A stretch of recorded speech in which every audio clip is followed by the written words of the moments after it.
જો તમને આ રેસીપી પસંદ આવી તો લાઈક કરજો, શેર કરજો અને સબસ્ક્રાઇબ કરજો। બધાને જય શ્રી કૃષ્ણ। હું સગુણાબેન આહિર સુરતથી આપ સૌનું મારા કિચનમાં સ્વાગત છે। આજે હું શેર કરીશ કચ્છી ખારી ભાતની રેસીપી। તો ચાલો બનાવવાની શરૂઆત કરીએ। શરૂઆત કરતા પહેલા તમે જો હજુ સુધી મારી ચેનલને સબસ્ક્રાઇબ ન કરી હોય તો પ્લીઝ પહેલા જઈને તમે સબસ્ક્રાઇબ કરી નાખો, જેથી કરીને આવનારી દરેક રેસીપી તમને સૌથી પહેલા જોવા મળે। તો ચાલો સ્ટાર્ટ કરીએ। આપણે કચ્છના સ્પેશિયલ ખારી ભાત બનાવવાના છે, તો તેના માટે મેં 2 કલાક પહેલાં જ ભાત બનાવી લીધા હતા। હંમેશા જ્યારે ખારી ભાત બનાવવો હોય ત્યારે 2 કલાક પહેલાં ભાત બનાવી લેવાના અને બાસમતી ભાતનો ઉપયોગ કરવાનો। ભાત વઘારવા માટે મેં 4 મરચી લીધેલી છે, તેને મેં કટ કરી લીધી છે। લીમડાના પાન લીધેલા છે। અહીં મેં ખારી ભાત વઘારવા માટે ખરા મસાલા લીધેલા છે, તેમાં 1 મરચું લીધેલું છે, 1 તમાલપત્ર, 4 લવિંગ અને 4-5 મરી લીધેલા છે અને 1 તજનો ટુકડો લીધેલો છે। થોડુંક લીલું લસણ લીધેલું છે, થોડાક લીલા વટાણા જોશે, 1 ટમેટું કટ કરી લીધેલું છે અને સિંગદાણા લીધેલા છે અને ભાતને ચટપટા બનાવવા માટે કાંદા લીધેલા છે। વઘાર કરવા માટે તેલ જોશે, બાકીના મસાલા ઉપરથી નાખીશું। સૌપ્રથમ પહેલાં મસાલા વઘારી લેશું। તેના માટે મેં અહીં કઢાઈ લીધેલી છે, તેમાં મસાલા વઘારશું। કઢાઈ સરસ ગરમ થઈ ગઈ છે, તો તેમાં 4 પાવરા જેટલું તેલ નાખીશું। ખારી ભાતમાં તેલનું પ્રમાણ વધારે રાખવાનું।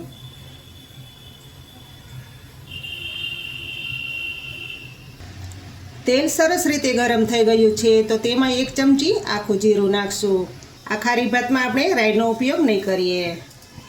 જીરુંને સરસ રીતે તતડવા દેશું। અડધી ચમચી હિંગ નાખશું।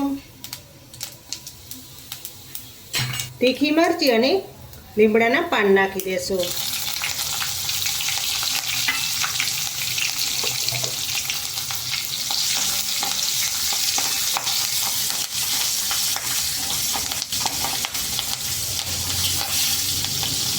હવે ગરમ મસાલા નાખી દેશું। તેમાં 1 તમાલપત્ર નાખશું, સૂકું લાલ મરચું નાખી દેશું અને તજ, લવિંગ અને તીખા નાખી દેશું। મસાલાને સરસ પાકવા દેશું। આ ખારી ભાતમાં ગરમ મસાલાનું પ્રમાણ વધારે રાખવાનું, તો જ ભાત સ્વાદિષ્ટ તૈયાર થાય છે।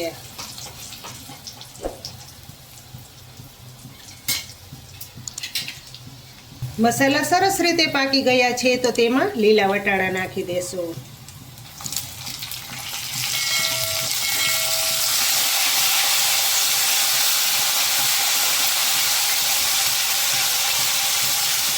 જે કાંદા કટ કરીને રાખેલા છે તે નાખી દેશું।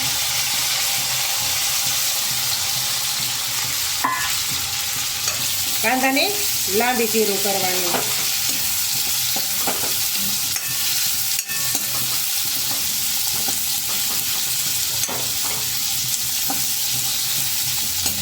કાંદાને સરસ રીતે પાકવા દેશું।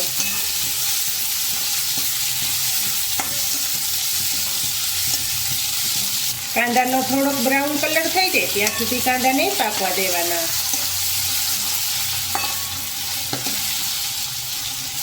આ ખારી ભાતમાં કાંદાનું પ્રમાણ અને ખરા મસાલાનું પ્રમાણ વધારે રાખવાનું। તમે જોઈ શકો છો કે કાંદાનો કલર બદલાવા લાગ્યો છે।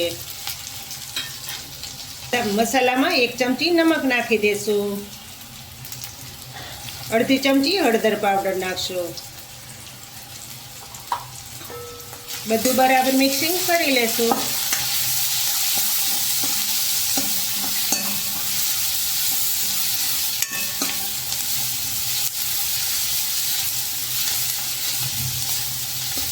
તમે જોઈ શકો છો કે કાંદા અને વટાણા એકદમ સોફ્ટ થઈ ગયા છે અને કલર પણ સરસ રીતે બદલાઈ ગયો છે।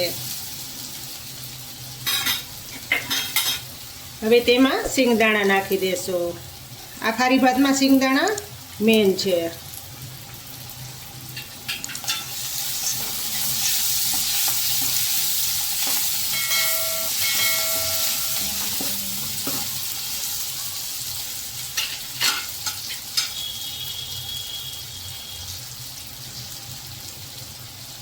હવે મસાલામાં એક ટમેટું સુધારીને રાખેલું છે તે નાખી દેશું,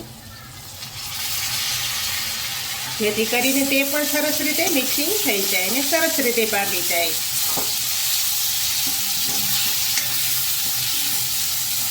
અત્યારે મારા આખા કિચનમાં સરસ મજાની સુગંધ આવવા લાગી છે. આ ભાત ખૂબ જ બધાને ખાવાની મજા આવે છે.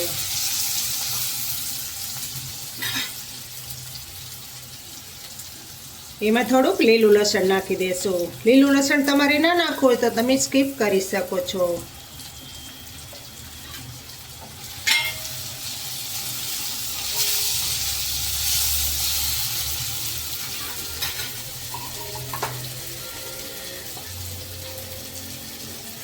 તેમાં 1 ચમચી લાલ મરચાંનો પાવડર નાખશું.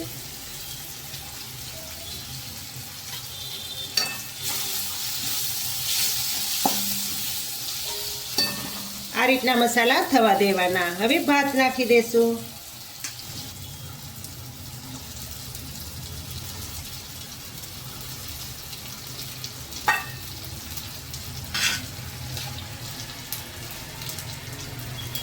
હવે બધું બરાબર મિક્સિંગ કરી લેશું. ગેસ ધીમો કરી દેશું.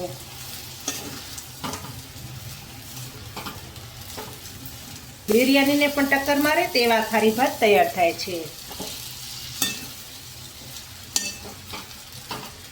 જોઈ શકો છો ને કેટલા સરસ ખારી ભાત તૈયાર થયા છે. જોતા જ ખાવાનું મન થઈ જાય તેવા ભાત તૈયાર થશે.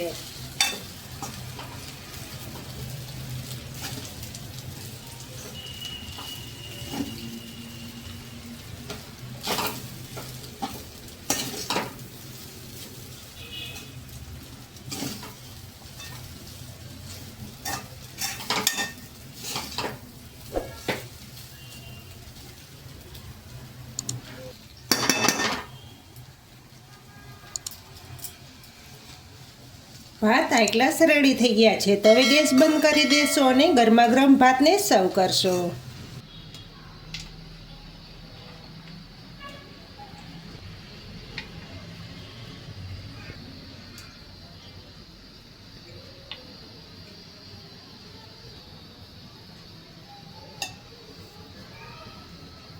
આ દહીં સાથે ખારી ભાત ખૂબ જ ખાવાની મજા આવે છે. તૈયાર થઈ ગયા છે કચ્છના સ્પેશિયલ ખારી ભાત. તમને જો આ ખારી ભાતની રેસીપી સારી લાગે તો મારી ચેનલને લાઈક કરજો, શેર કરજો અને ભૂલ્યા વગર સબસ્ક્રાઈબ કરજો. કમેન્ટ કરીને કહેજો કે તમને આ કચ્છના ખારી ભાતની રેસીપી કેવી લાગી અને તમે ચોક્કસથી બનાવજો. ખૂબ જ બધાને ખાવાની મજા આવશે. માગીને ખાશે. ફરી મળીશું એક નવી રેસીપી સાથે. ત્યાં સુધી જય શ્રી કૃષ્ણ, જય માતાજી.